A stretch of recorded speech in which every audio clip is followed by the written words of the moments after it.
J'ai poignardé mon fils de 17 ans et je ne regrette rien. Mon mari Pierre a accouru en bas et m'a trouvé debout au-dessus de lui, les mains couvertes de rouge et une flaque de sang sur le tapis. Ma fille, Camille, était assise sur les escaliers, regardant toute la scène, sans dire un mot. Mon mari a appelé le 112, sa voix tremblait à chaque mot. Ma femme a poignardé mon fils. Envoyez quelqu'un tout de suite. La police m'a plaqué au sol et menotté pendant que les secours emmenaient mon fils, Lucas, sur une civière. Il criait que j'avais essayé de le tuer.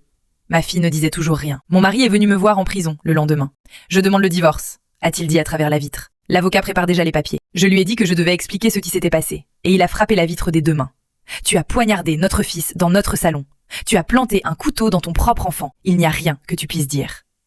Je l'ai supplié de m'écouter 5 minutes. J'espère que tu pourriras ici, a-t-il dit. J'espère que tu ne reverras jamais la lumière du jour. Mon fils a fait une déclaration depuis son lit d'hôpital, disant que j'avais toujours été instable et qu'il avait vécu dans la peur de moi toute sa vie. Ma mère m'a appelée et on l'a mise en ligne. Tu n'es plus ma fille, a-t-elle dit.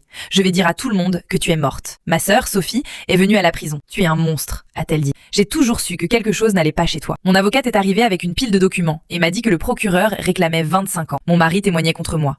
Mon fils parlait d'années de maltraitance. Personne ne croyait que je n'avais pas simplement craqué et essayé de tuer mon propre enfant. Je lui ai dit que je devais parler à ma fille. Elle a secoué la tête. Elle ne parle pas. Elle fixe juste le mur. Le psychologue dit qu'elle est en état de choc. J'ai dit à mon avocat de continuer à essayer, parce que ma fille était la seule à savoir ce qui s'était vraiment passé. 4 semaines plus tard, mon avocate est revenue, les mains tremblantes. Elle a enfin parlé. J'ai retenu mon souffle.